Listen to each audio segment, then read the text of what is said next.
Pemirsa, masih kembali di Hidup Sehat. Tadi kita sudah lihat satu cuplikan tentang penyakit jantung koroner, di mana penyakit ini merupakan penyakit yang sangat harus kita waspadai nih, terutama untuk para pemirsa di rumah. That's why kita harus tahu tentang tanda dan gejala dari penyakit jantung koroner ini, Dokter Haikal. Betul banget, Dok Tika. Makanya di tengah kita sudah ada Dr. Renan Sukmawan, spesialis jantung pembuluh darah konsultan. Siang, Dok, apa kabar? Siang, selamat siang. Terima kasih, Mbak Tika, Mas Dr. Haikal ya.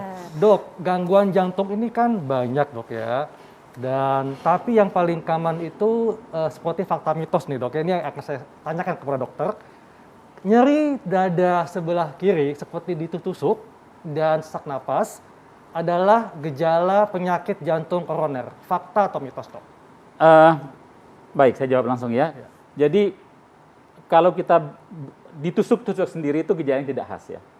Ditusuk-tusuk ya. Tapi saya mau cerita dulu. Penyakit jantung itu dan tipe jenis dan variasinya ada ratusan jumlahnya. Iya. Ada penyakit jantung atau habis mandi barangkali, iya. Tapi sebenarnya dia sudah ada penyempitan yang belum terdeteksi barangkali, baru timbul keluhan. Iya. Gitu. Jadi untuk penyakit jantung koroner yang gejala khas awalnya adalah adanya gejala nyeri, bisa di dada, bisa di ulu hati atau di punggung, tapi dicetuskan oleh aktivitas fisik. Gitu. Dok, ini menjalarnya ini terasa seperti apa, Dok? Seperti ya, menjalarnya kesemutan seperti panaskah rasanya? Bisa rasanya menjalarnya ada nyeri juga kerahang misalnya, atau dia merasakan seperti kesemutan menjalar tapi ya. Menjalar kok rasanya nyerinya mulai dari dada menjalar ke lengan kiri. Nah, itu kita mesti hati-hati. Tanya dulu, sebelumnya ngapain, Pak? Sebelumnya saya habis naik tangga 3 lantai misalnya, atau habis kerja berat yang lebih dari sehari-hari. Nah, itu yang kita harus waspadai. Jadi itu gejala awalnya, dan pastikan biasanya dimulai dulu dengan aktivitas yang berkurang. Sebelumnya dia kuat jalan jauh 100 meter, jadi sekarang turun jadi hanya 10-20 meter. Sebelumnya kuat 3 lantai, sekarang sudah mulai napas pendek. Naik 1 lantai napas pendek. Nah, kita perlu periksakan penurunan fungsi itu penurunan kapasitas fungsional kita sebutnya. Kita ini perlu kita deteksi lebih lanjut. Oke, ini ada fakta atau mitos berikutnya yang sudah cukup banyak juga beredar di masyarakat, bahwa gangguan fungsi jantung banyak menyerang pria. Fakta atau mitos? Waduh nih, Dok. Ya, ini kalau bicara tentang hal seperti ini, saya ingin beritahu bahwa kita pasti ngomong iya atau tidak itu datanya. Memang betul ya, data baik yang ada di dunia, dilakukan studinya di Amerika, di Harvard, atau di kita, data yang kita lakukan di Monica Study, di FKUI, di Harapan Kita Jantung, kita lakukan studi, memang serangan jantung atau kematian kardiovaskuler pada pria itu bisa 1,5 sampai 2 kali lipat daripada wanita.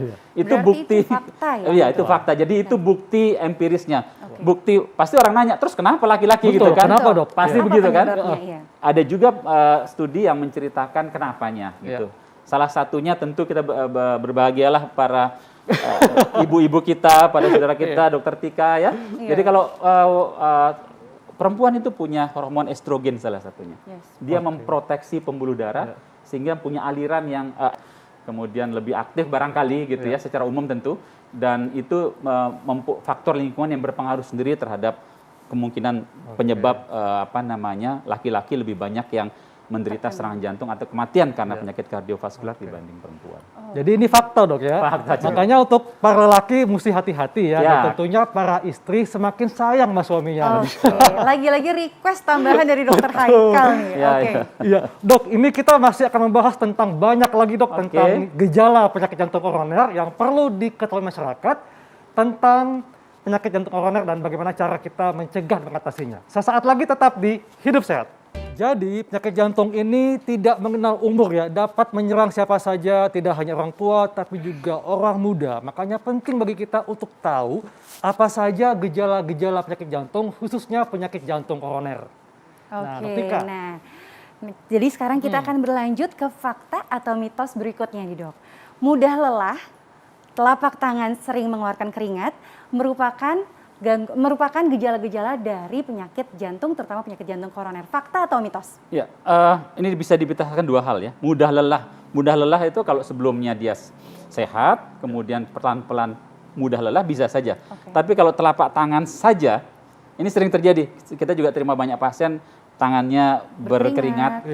hanya itu saja biasanya bukan. Biasanya itu gejala Oke. kita kenal hiperhidrosis ya, Oke. atau peningkatan simpatis yang lainnya. Tetapi kalau itu menyertai gejala nyeri dada khas tadi yang saya ceritakan, kemudian ada gejala berkeringat, keringat dingin, tangannya ikut berkeringat, itu tentu bagian dari gejala Betul. otonom namanya yang menyertai satu gejala penyakit jantung, terutama penyakit jantung koroner. Saya kira dua hal bisa yang mana dulu gitu. Kalau itu betul-betul sebelumnya ada penyempitan dan disituskan oleh aktivitas, bisa saja hal seperti ini muncul. Tapi kalau sekedar tangan yang berkeringat saja, tidak ada cerita lain-lainnya, biasanya bukan. Oke, jadi ketika terjadi berbarengan disertai memang ada penurunan fungsi-fungsi tadi Betul. bisa menjadi fakta. Yes, Oke, oke. baik. Dok, apa saja dok yang mesti diwaspadai masyarakat dan harus segera ditangani di rumah sakit terkait penyakit jantung? Kan tadi disampaikan gejalanya ada sesak napas, nyeri dada. Nah, kapan masyarakat harus segera mencari pertolongan ke rumah sakit, dok? Oke, jadi pertama yang paling penting kenali dulu si masyarakat kita ini ya, pasiennya begitu, punya nggak yang namanya faktor resiko. Oke. Satu, dia merokok apa tidak, ya, ada gejala darah tinggi atau tidak, diabetes atau tidak. Ada salah satu faktor tersebut, kemudian dia nyeri yang saya ceritakan tadi, timbul disebabkan oleh aktivitas. Kemudian apalagi tidak setelah dia aktivitas, nyerinya nggak hilang dalam 5 menit misalnya, berlanjut. Segeralah bawa ke fasilitas pertolongan terdekat, ke IGD misalnya. Kita harus pastikan bahwa ini bukan serangan jantung. Saya kira itu yang paling mudah yang bisa dilakukan. Dan tentunya lakukan pola hidup sehat untuk Ya. mencegah terjadinya gangguan pada jantung, Ya, dok, ya. Oke. hidup gizi yang cukup ya, aktivitas Betul. yang baik. Panduan Ya. lebih lengkapnya bisa terus ditonton di Ya. Hidup Sehat TV One dari hari Senin sampai dengan Jumat jam 1 siang selama 60 menit ke depan. Dan kami pamit. Terima kasih Dr. Renan atas penjelasannya. Terima kasih banyak. Saya Dr. Haikal. Saya Dr. Tika Syah. Indonesia hidup sehat.